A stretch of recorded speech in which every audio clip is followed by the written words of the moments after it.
If you struggle with sleeping at night, this episode is for you. Nothing more needs to be said. Let's go. Welcome to the Healthy Reasonings podcast with Dr. Andre. You are now listening to your number one source for clear, unfiltered conversations about your health and wellness. Join us every Tuesday for success stories, educational topics, and interviews with wellness experts from around the world. You can listen to this podcast on your computer, phone, or any other electronic device that streams podcasts, or download each episode and listen to it on the go. Let's get started with today's episode.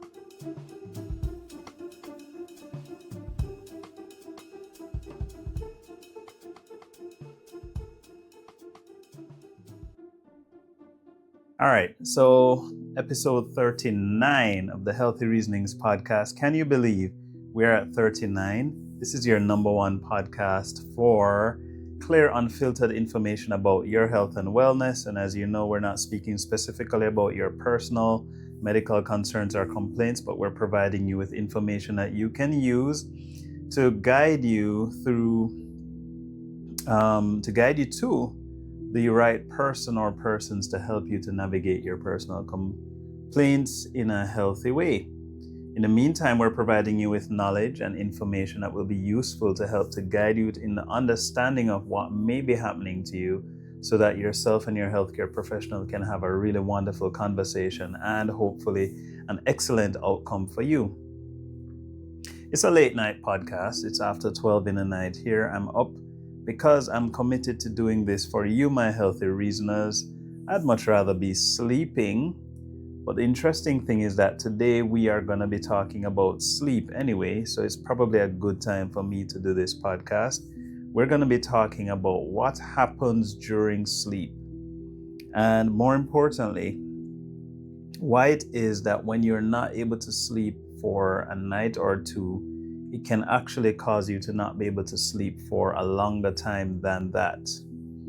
So it's probably a good thing that I'm myself in need of some sleep. I just got back from Kingston. It's a 3-hour drive from Kingston to where I live, so not the easiest drive, and I really would like to sleep. But the question is, why? And before we get into the details of why, I want to remind you, or to make my first passionate appeal to those of you who have been watching this podcast for some time but have never subscribed. I'm now understanding after 39 episodes, or 38, that apparently you need to subscribe to help my channel to grow. Who knew? So it's not just about liking and commenting, though I want you to do that, but I also want you to subscribe because apparently that really, really helps. And I'm supposed to tell you that if we hit a certain amount of subscribers, I'm going to do a very special podcast episode, which is true. So if you're watching this on whatever platform, you can either follow or subscribe. Still remember to like or share this video if you're watching it, for example, on YouTube. It really helps us to get this message across, and it helps us to get the message across in a meaningful and exponential way. All right, we're talking about sleep. And the interesting thing about sleep is, I think for years we've studied the scientific basis of consciousness and what happens to us while we sleep. And a lot of the scientific efforts were made in terms of looking at the electrical waves that were associated with sleep, the concept of REM, rapid eye movement, and all of that. So all of that has already been discussed ad nauseum by various experts. What I'm more interested in as a healthy reasoner is a discovery that was made probably in the last decade or a little bit over a decade of something called the glymphatic system. Glymphatic system. Now, the beautiful thing about the glymphatic system is when it was discovered, it was like most things, it kind of was a disruptor concept, meaning prior to this, we were well aware as medical experts of three major components of liquid flow through the body. And that being the arteries, which carry, oxygenated blood, the veins, which carry blood that does not have much oxygen in it. So you could consider it waste blood away from the cells back to the heart and to the lungs to get oxygen again. And finally, the lymphatic system, lymphatic system, which was useful for kind of carrying waste away from the cells in a separate way. And this waste would often, as we've discussed before, be taken to various areas around the body for processing. And so we knew that there were three different water drainage systems or liquid drainage systems in the body: the arteries, the veins, and the lymphatics. And the lymphatics largely carry around infectious waste, debris from cellular healing and repair, and so on. And so it's so critical to have them running well, because guess what? The lymphatics do not have a pump behind them necessarily, and they're largely dependent on muscle movement for their fluid being pumped around the different areas of the body. Okay, exciting. So around a decade or more ago, scientists actually discovered the glymphatic system. And the principle behind this, just broadly speaking, is that during sleep, the brain, which we know has several little grooves in it. I'm going to be showing you a diagram here. There are lots of different grooves in the brain already. But what they found was that, and I'm just really condensing it, is that when we sleep, the brain contracts a little bit more away from the encasement of the skull, because the brain is in this box that we call the skull. And when it contracts, it opens up even more opportunities for drainage of fluid away from the brain and down towards the rest of the head and neck. Now, this means that after a long day of thinking, in my case, a long day of driving, a long day of whatever your job is, when you get the chance to sleep, your brain opens up and drains the waste off those brain cells, all of the day's activities, everything you've had to think about, all the different things that you've had to do that used brain power. It drains all of that waste that it has generated off the brain and downwards. And we're going to leave it at downwards for now, because I want you to understand that this process is a natural part of how the brain recovers after a long day's work. So this means, broadly speaking, that if there is anything that prevents the brain from draining that day's waste, whether completely or partially, that waste gets left back until another day. So for example, I had a bad experience recently. It was garbage day, and I set out my garbage. However, it seems as if a strong breeze hit my garbage pan over. And so for some reason, when the garbage truck and team came to collect my garbage, they somehow thought that it had already been collected because the garbage pan was on its side. And that garbage was not collected that day. So I have to wait until the next garbage day before it will be collected. Same principle. So we're going to start off today by talking about what happens when the brain does not get a chance to drain. We're going to take a break after that, and then we're going to come back and tell you what happens to that fluid after it leaves the brain and what is likely to interfere with your sleep. So let's start off with what happens when you don't get to drain that waste. So the number one reason why you might not drain that waste is if you're not sleeping. That's pretty obvious. So if for whatever reason you don't get a chance to sleep, then the brain doesn't get to contract that extra percentage, and you don't get to get that extra drainage of the waste off. So I want you to imagine for me that you were supposed to drain 50 ounces of waste from the brain on Monday. and you didn't get to drain all of it for whatever reason, you drained, say, 30 ounces. So that means you have 20 ounces left back on Tuesday morning when you wake up. All right, fair enough. So Tuesday morning, you go to your regular day's work, and at the end of that day's work, you have generated another 50 ounces. Another 50 ounces, didn't get him, of waste.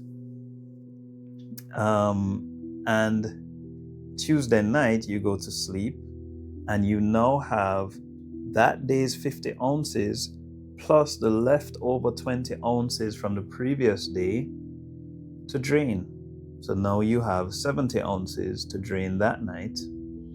And understandably, you probably just drain another 30. So on Wednesday morning when you wake up, you now have 40 ounces left over because of the cumulative effect.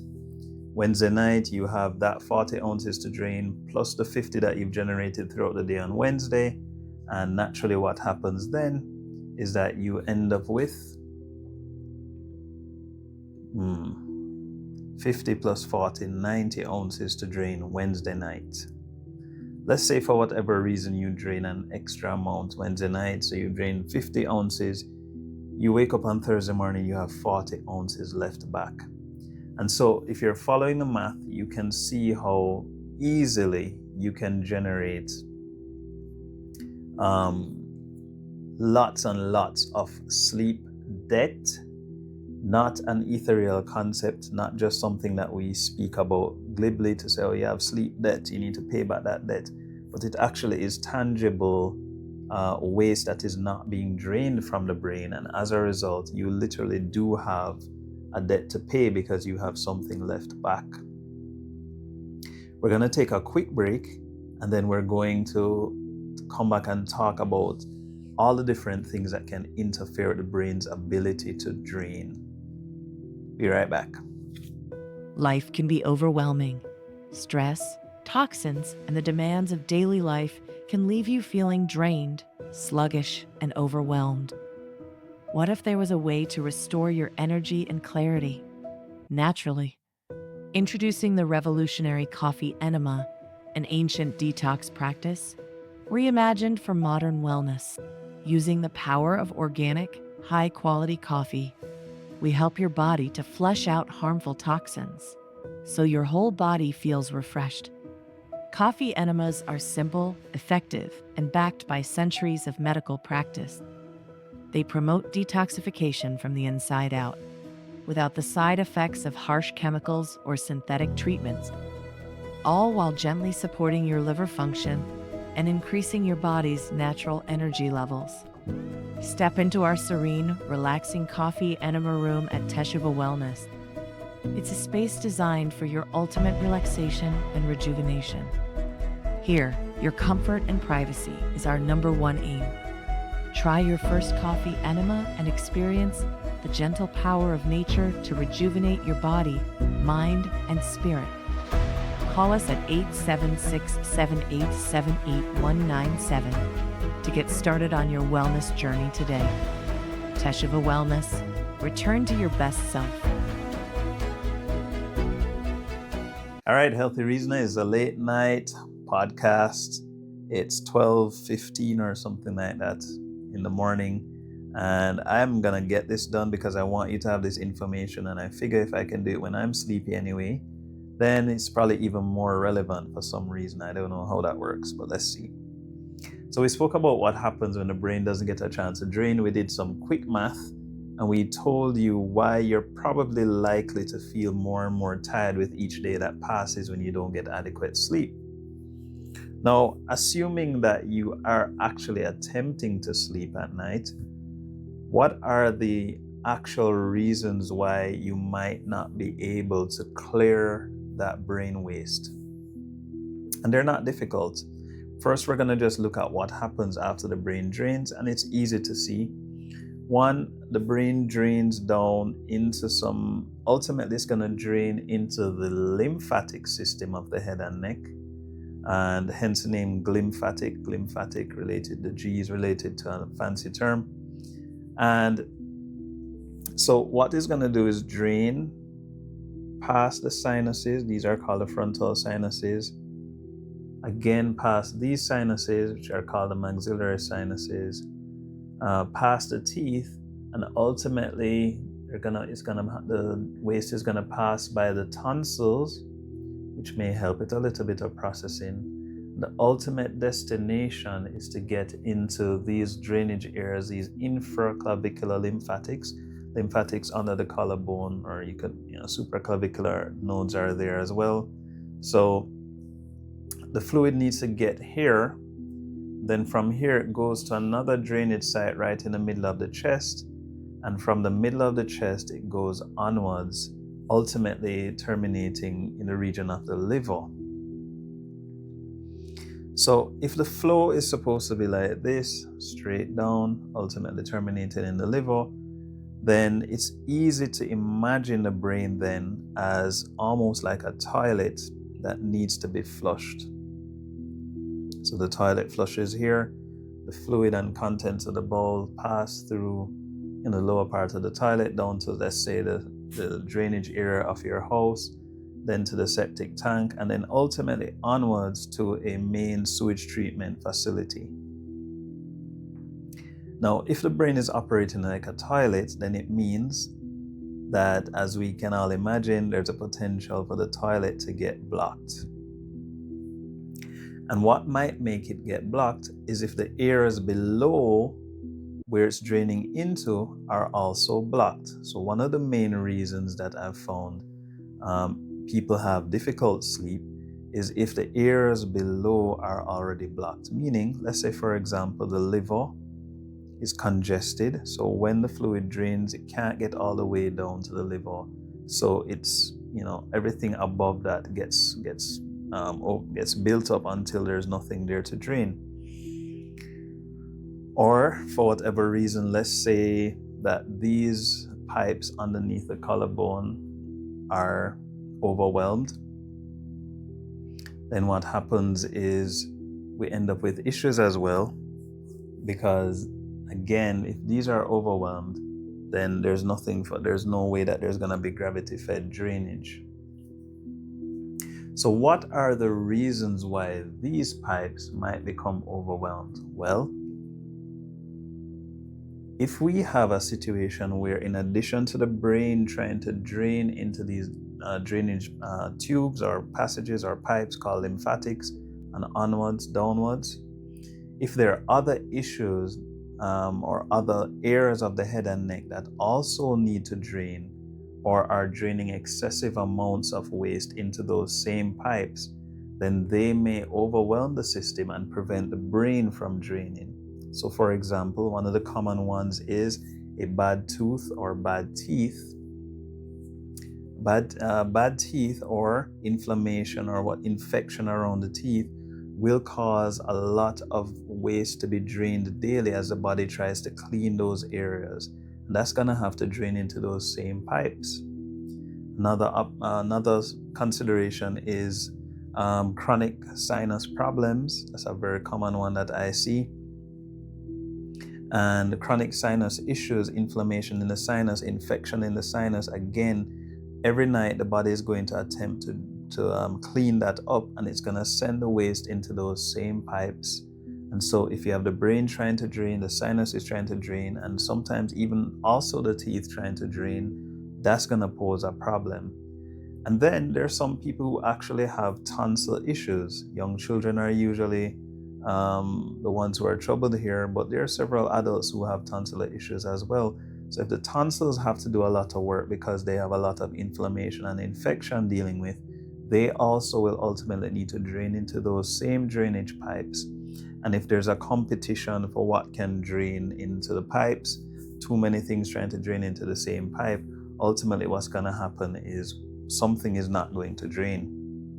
Most of the time, what happens after a while is that the brain doesn't get to clear the waste well, and we spoke about what that does. And then the next thing you know, you don't have good sleep. because the waste just keeps accumulating over and over and over. And when I first learned about the glymphatic system, it was so fascinating for me. And of course, the question became, okay, so what can we do to help the areas to drain better? Well, I think the first thing to consider is, if you know that you are just not practicing good sleep hygiene, you're not sleeping enough, you're not sleeping for long enough, you're not creating a restful environment so that your sleep is sustained, then that's the first thing you need to fix. You need to fix your sleep habits. But assuming that you are taking the time to rest and you're taking good care of yourself and you're going to sleep at a reasonable time, then we now need to think about the structural interference, structural issues that may need to be addressed.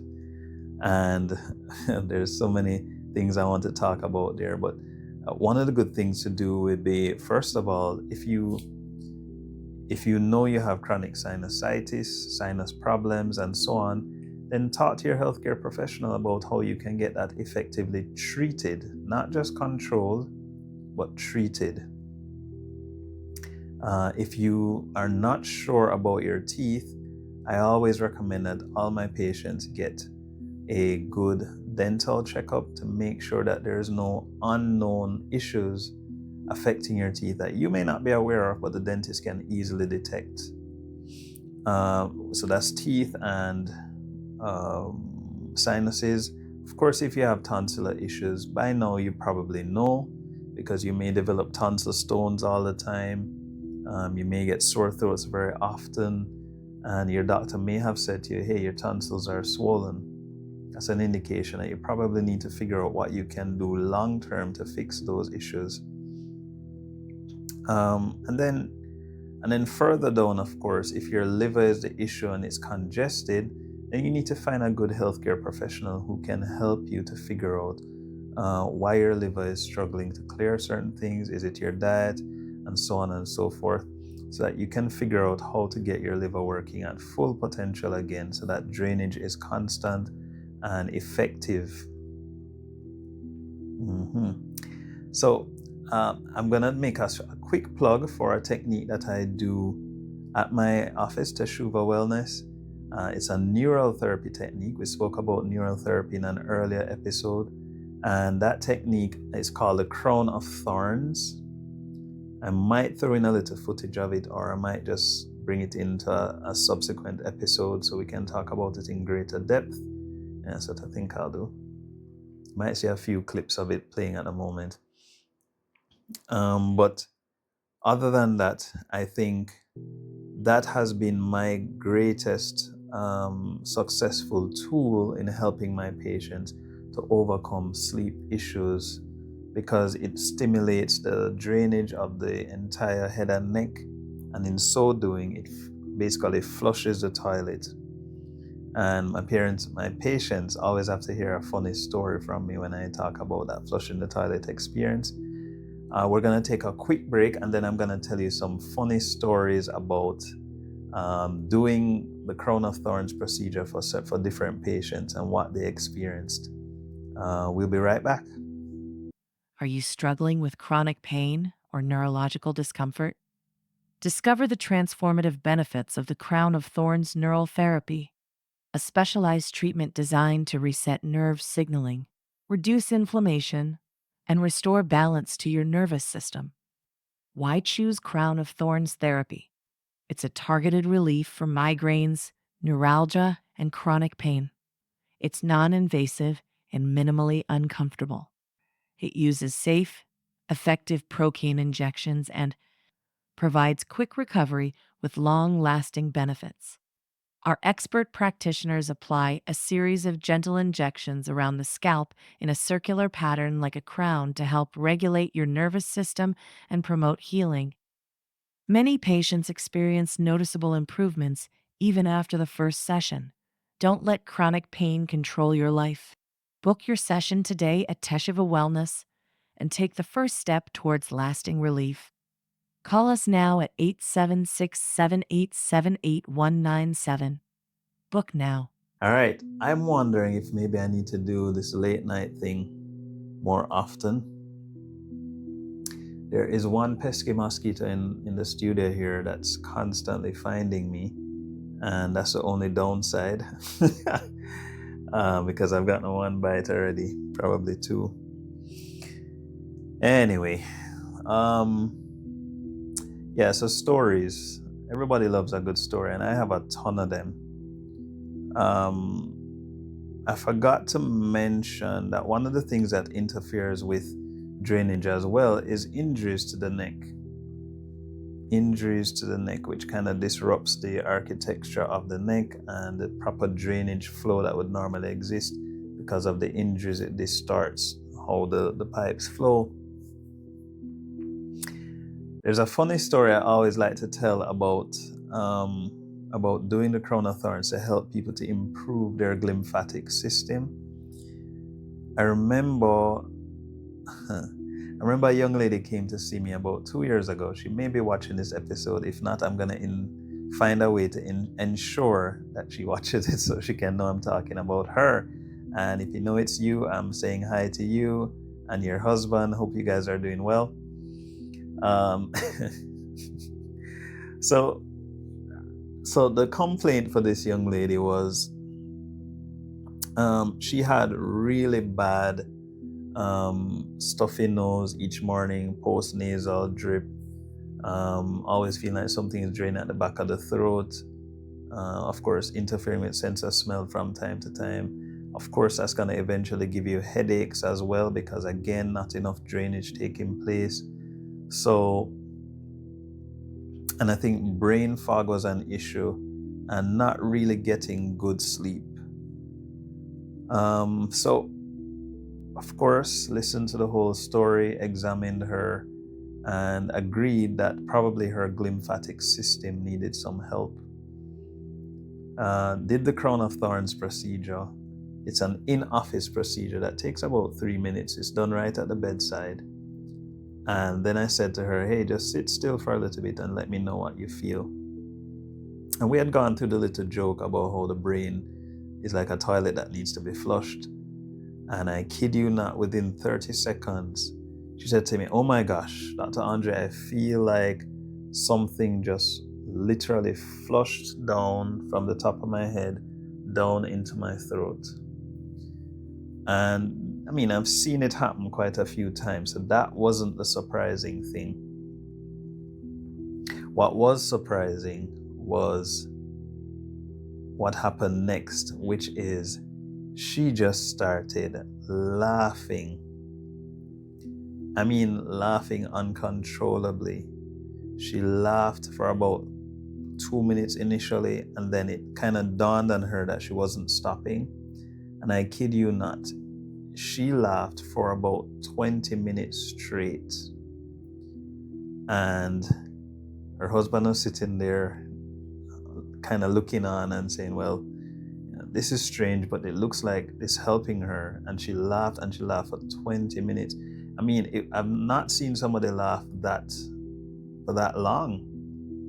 And the more she laughed is the more she started to look kind of confused, because of course it's not like she got a joke, but I think the brain just literally flushed all of the months and weeks and maybe years of waste down all at once, and the result was just a clearing of her thoughts and a euphoria.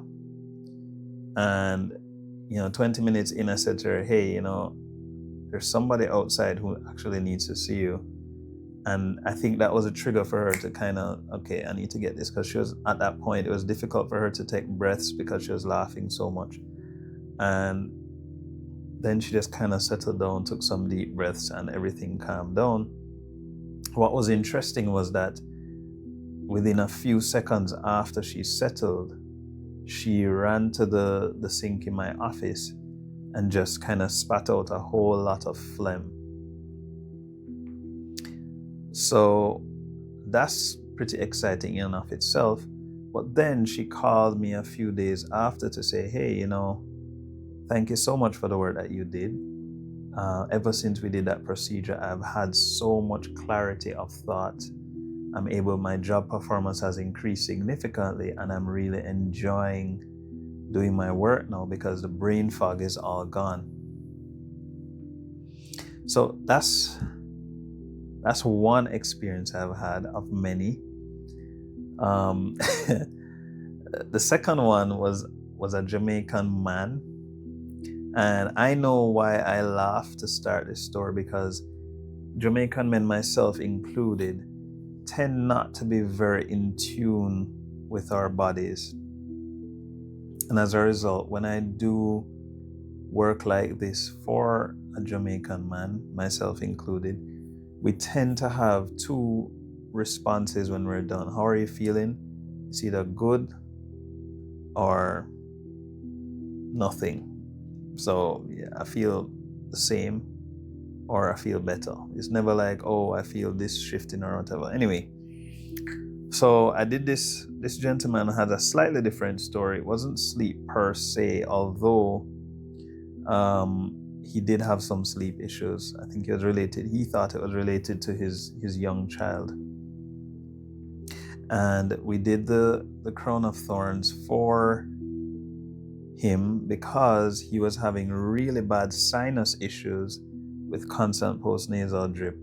And when I investigated, he had actually had multiple injuries to his neck, which he thought were minor. So we knew the glymphatic system needed to be helped again. And we did the injections, neurotherapy with the Crown of Thorns, asked him to come back, I think it was 2 weeks later. He came back 2 weeks later and I said, how is everything? And he said, I'm good. I said, all right, well, like, how is life? Oh, life is good. Okay, what did you notice improved since we did the treatment for you? Oh, I think I'm okay. I said, all right, let's get specific. How are the sinuses? And his strange look came across his face, and he said, come to think of it, I don't have any sinus issues since that time. And I said, okay, how about the sleep? He said, well, sleep is great. And then I said, all right, how about the neck? Because you had not come for neck pain, but I did pick up on some old neck injuries. And he said, well, actually the neck is feeling pretty good as well. And so I've learned that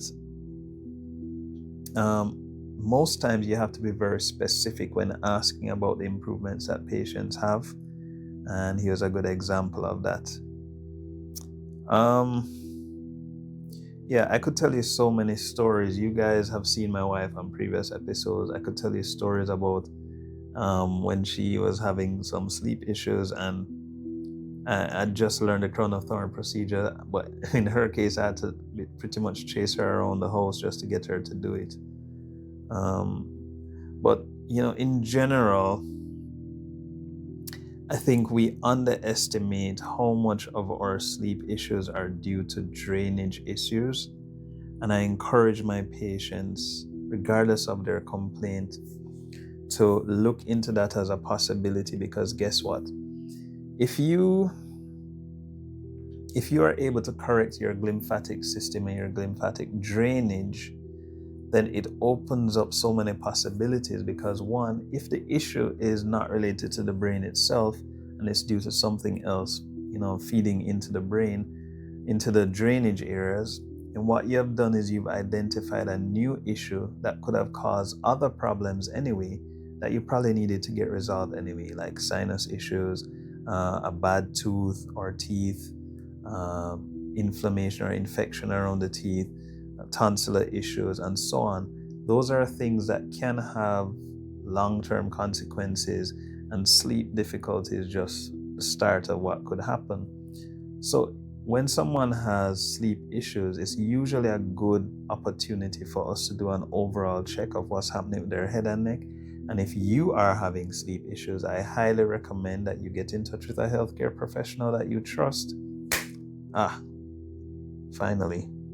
A healthcare professional that you trust, and get them to take a look at you I enjoy helping people with their sleep because, of course, you can just imagine the joy that these patients get when they're able to sleep comfortably again. And that's pretty much what I live for, seeing the looks on their faces when they get a good night's sleep. There are so many other things that can play a role, but I don't think the glymphatic system is spoken about enough. So I wanted to talk about it tonight. I'm going to be brave and say to you guys that first things first, I want you to know that Teshuva Wellness is my company. So when you see the ads, you know that it's me. And I want to be very, very transparent. If you think that I would be a good person to help you, you're free to get in touch with the Teshuva Wellness team. Call the office or send an email or go on the website and book an appointment. Come talk to me. We do Zoom appointments and we do in-person appointments. So it's really up to you. So if you think this is something that will help you, go ahead and book an appointment right now. Who knows, you may be seeing me face to face right in front of you in a few days. I hope this has been helpful. Always a pleasure. I'm going to go get some sleep. Bless you guys. Thank you for listening to another episode of the Healthy Reasonings podcast. Remember to subscribe to this podcast so you can be updated as soon as new episodes are ready. If you have a question, send us a voice note on WhatsApp or a WhatsApp message. The WhatsApp number is 1-876-405-7831. For more information or to become a sponsor, please email wellnessdocjamaica@gmail.com. See you soon.